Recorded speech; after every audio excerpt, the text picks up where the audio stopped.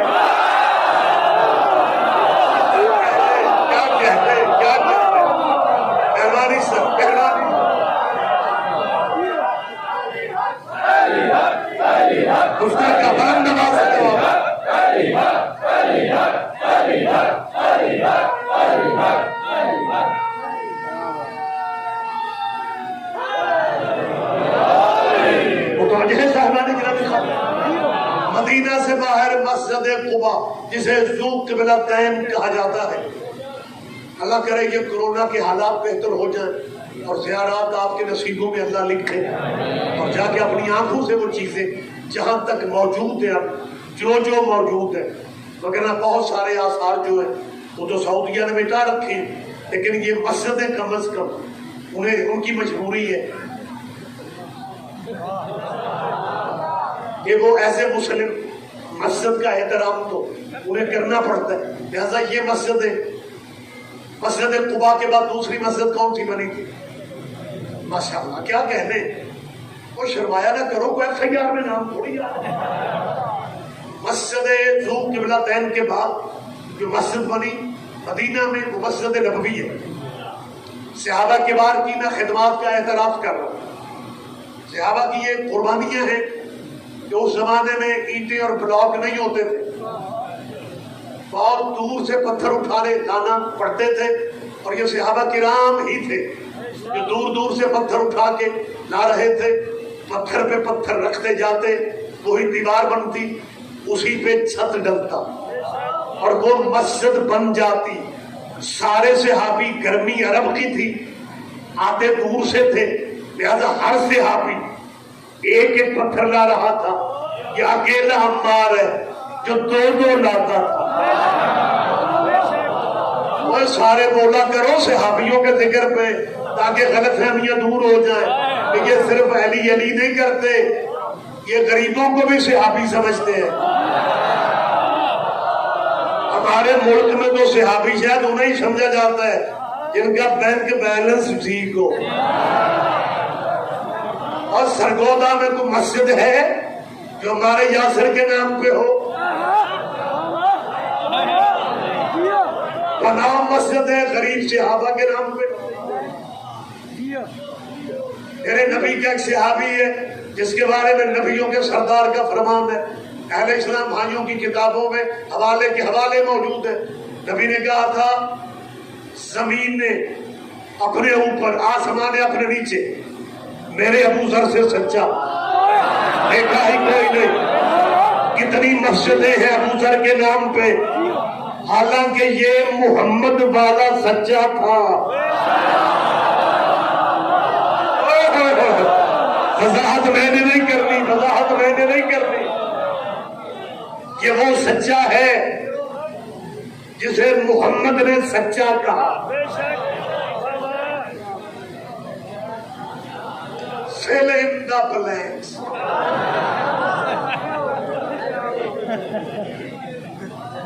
خالی جگہ خود ہی پر کرو. یہ اکیلا سچا ہے جو نبی کا سچا تھا. نبوت نے جس کی سچائی کی گواہی دی. کیوں نہیں ذکر ہوتا ابو ذر کا؟ اس لیے ذکر نہیں کرتے کہ اگر ابو ذر کا ذکر کر دیا پھر بتانا پڑے گا کہ ابو ذر جیسے صحابی کا قاتل کون تھا. خدا کے لیے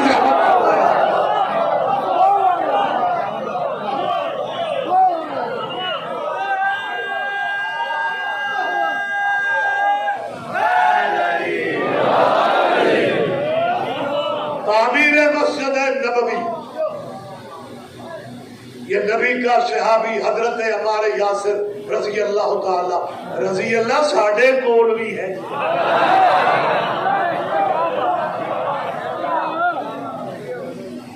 پورے گروپ صحابہ کے ایک ایک پتھر لا رہے تھے. اور یہ اس قیامت کی گرمی میں، بچوں سنا کرو، یاد بھی رکھا کرو، یہ دو پتھر، یہ میرا کہنا سوکھ ہے، آپ آسانی سے سن رہے ہیں، لیکن وزنی پتھر عرب کے صحراؤں کی گرمی، دو پتھر. ایک بندے نے دوسرے سے کہا یار ہم اتنا مشکل ایک لاتے، یہ دو اٹھا کے لا رہے ہیں. اس کا کیا کھلوجا نواں ہے. نہیں پتہ نہیں آپ نے انجوائے کیا یا پتہ نہیں آپ نے لطف لیا یا. اس نے کہا اچھے نواں دیکھ تھوڑے ٹائم کے بعد یہ بھی ہماری طرح ایک ہی لائے گا. مغرب قریب آ گئے، یہ دو ہی لاتا رہا. اب صحابہ سے رہا نہ گیا. ایک بول کے کہتا ہے جب سارے صحابی ایک پتھر اٹھاتے ہیں تو دو کیوں لا رہے؟ اس نے کہا ایک اپنے حصے کا، دوسرا محمد کا حصہ.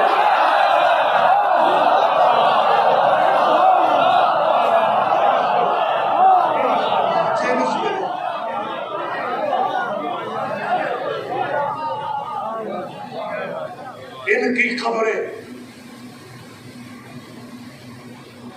شام میں جو دہشت گردوں نے دہشت گردی کی، ان کے روضہ مبارک کی چھتیں گرا دی گئی.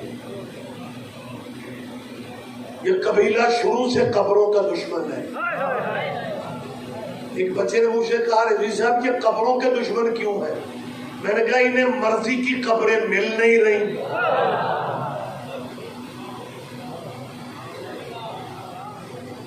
لہذا انہوں نے شام میں دہشت گردی والی انتہا کر دی. میں دعا پھر مانگ رہا ہوں،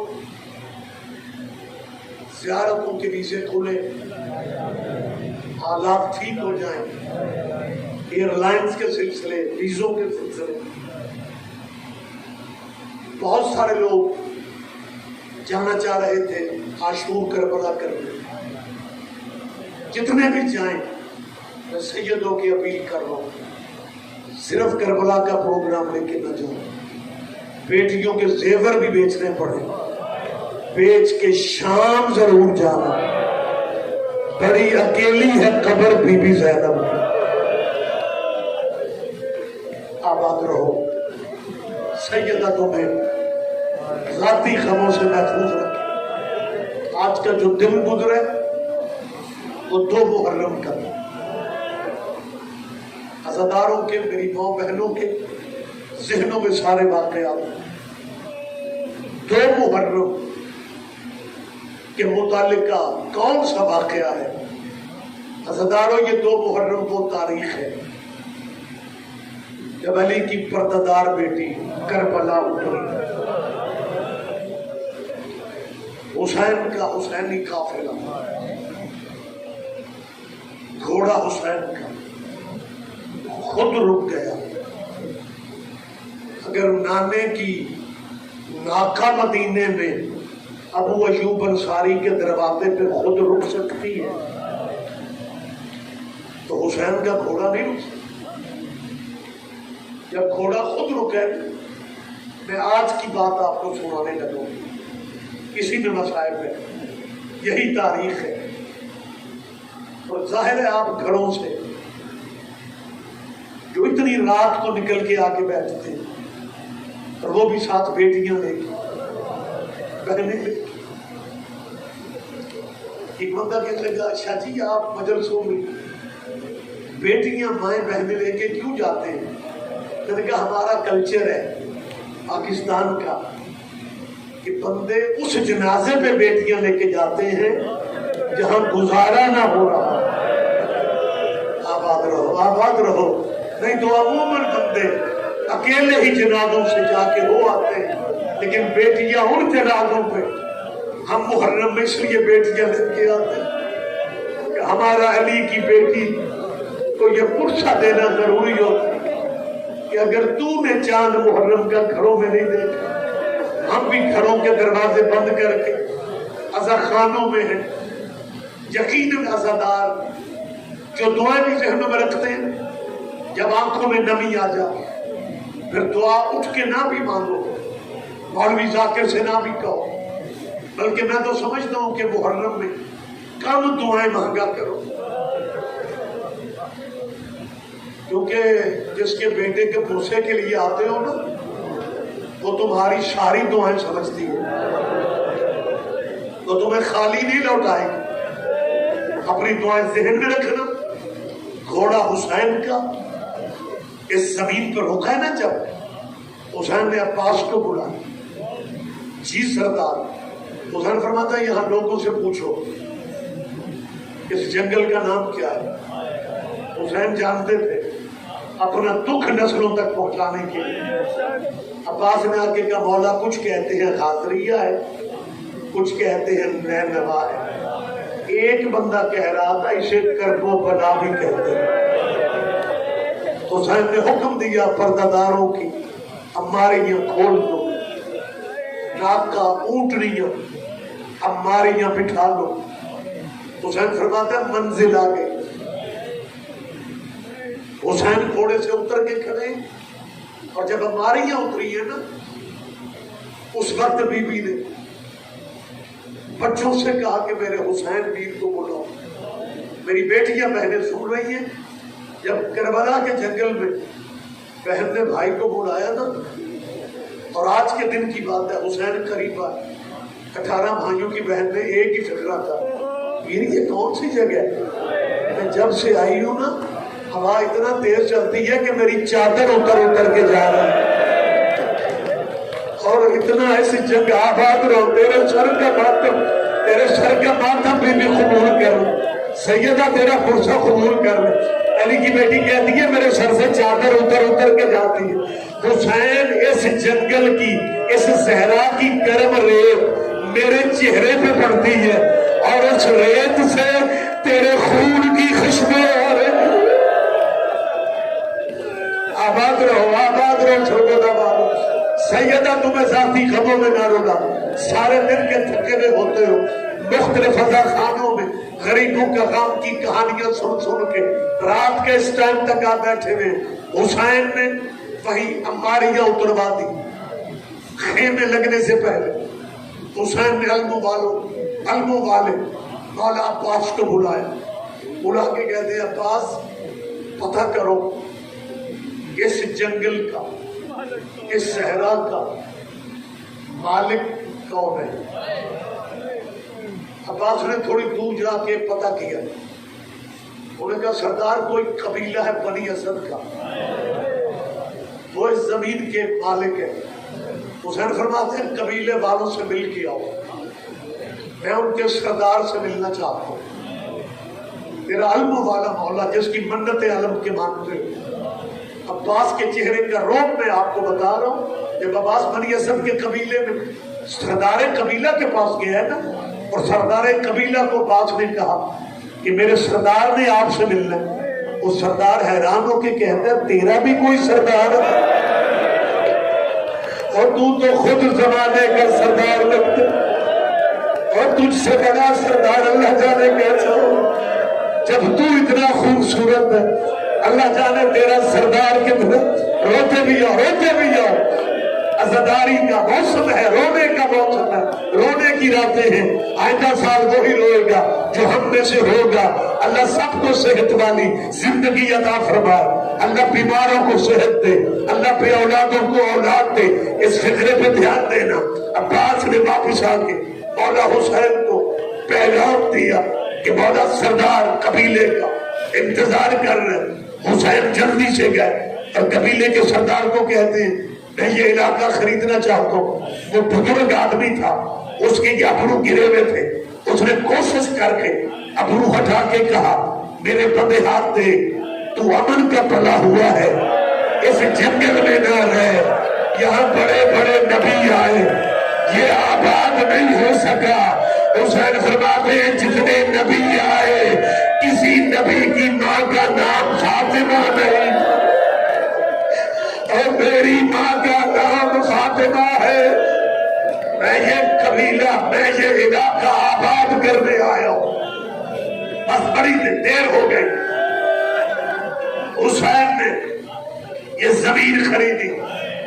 آپ کے ذہنوں میں ہے یہ دکھ، میں نے پہلے کہا تھا یہ واحد کہانی ہے جو جب بھی سنو نہیں لگتی۔ حسین نے کہا 12 مربع میل، روایت اس سے بھی زیادہ ہے لیکن میں یہی پڑھ رہا ہوں، 12 مربع میل۔ 12 مربع میل میں بہت سارا علاقہ دریا کا بھی تھا کہ حسین نے خریدا۔